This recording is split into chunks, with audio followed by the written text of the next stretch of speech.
It was early on the morning of February 14th, 1989, in Jackson, Mississippi. 66-year-old businessman Leonard Moran was driving to meet some friends for breakfast, as he often did. But on this Valentine's Day, he would never make it to the restaurant.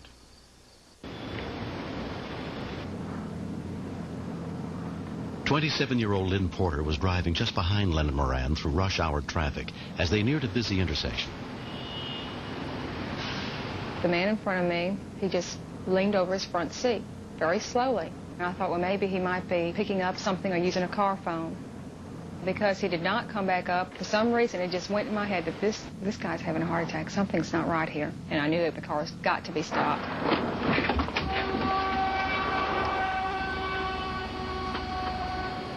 Unaware of Lynn, Mark Gallagher was approaching Leonard's car in the right-hand lane.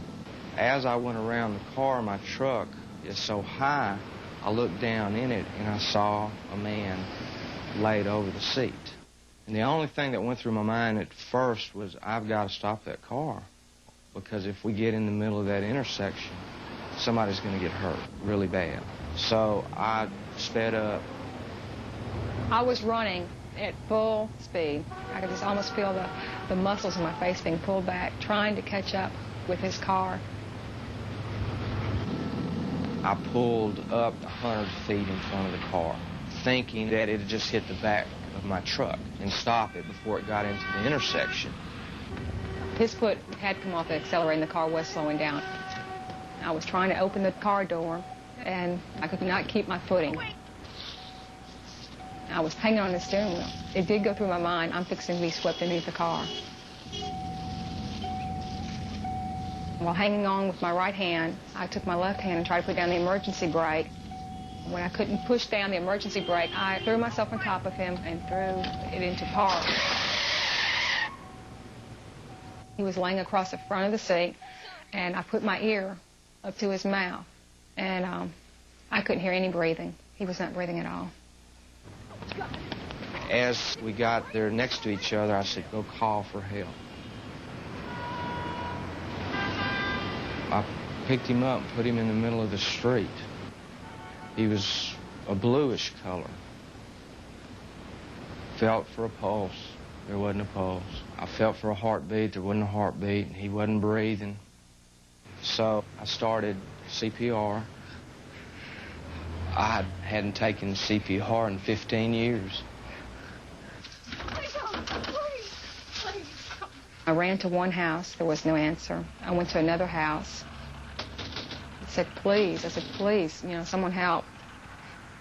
I was scared. I thought he was dead.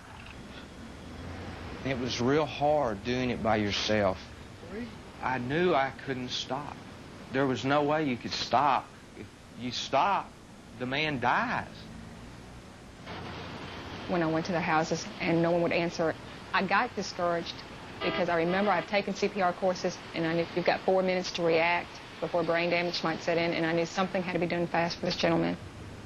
In the paint store across the street, off-duty fireman Howard Taylor was working at his part-time job. She came in and I heard her hollering somebody had a heart attack.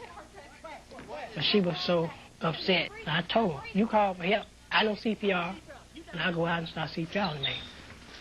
And that's when I grabbed the phone and called 911. The call for help came in at 8:13 a.m. Fire department, what's your emergency? Rescue vehicles were immediately launched, but the nearest ambulance, with the life support equipment they needed to shock his heart into beating again, was 5 miles away.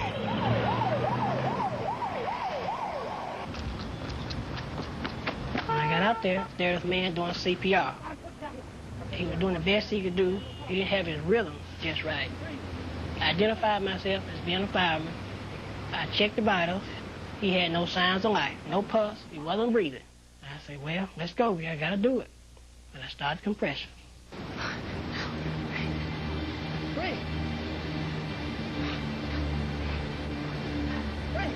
When I started doing the mouth, his lips were blue, real blue.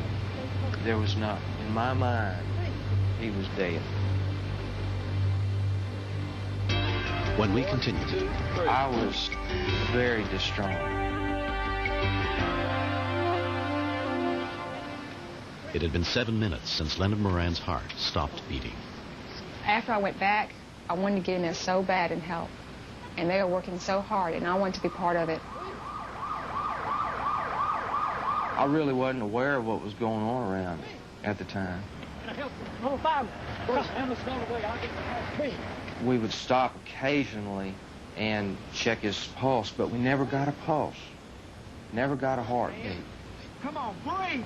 As we worked on it, it was in the back of my mind this guy wasn't going to make it. We kept doing the CPR until help arrived. I've been a fireman for 12 years, and that's the first time a fire truck ever looked that good to me. Fire department EMTs took over from Howard and Mark. Okay, what we got here? Full cold. Okay. I got up, I was weak on my knees, big time. I wanted him to live real bad. 2, 3, 4, 5. We did manage to get his color back before the fire truck arrived.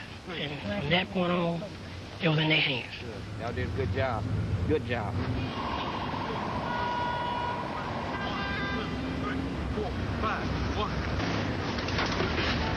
Paramedic Keith King and his partner arrived with the fully equipped ambulance and took charge of the situation. When we arrived on the scene, they were doing very efficient CPR and had kept his condition from deteriorating any further. Time was running out for Leonard Moran. Everybody clear? 1, 2, 3. Okay, still no pulse? Initially, when we shocked, he came back with no activity. After we gave a couple of rounds of drugs, he came back into a rhythm, but he had no pulse. And at that point, I thought he was going to die. I was very distraught after I'd realized that he didn't have any vital signs even after they hit him with those paddles. I looked around and all the faces kind of went together. The next thing I knew, they were loading him in the ambulance.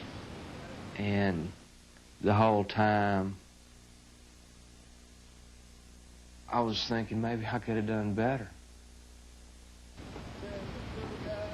I remember going up to him saying, "How is he? How is he?" And they said, "We don't know. We don't know." And I really thought the man was dead, but they always had second chance.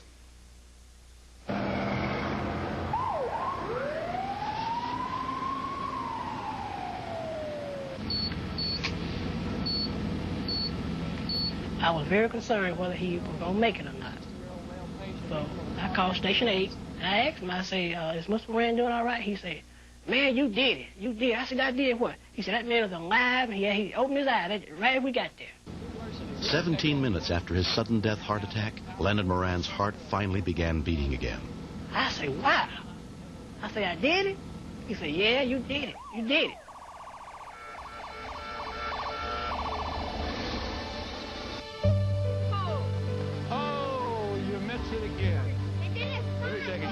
Leonard spent 2 weeks recuperating in the hospital, and he still faces heart bypass surgery, but his prognosis is good. He and his wife of 39 years, Mary Louise, have not forgotten the people who helped him that day. Had it not been for them, I wouldn't be here. They are in my thoughts almost every day, really. Sometimes it's hard to talk about that. They're very special people to me.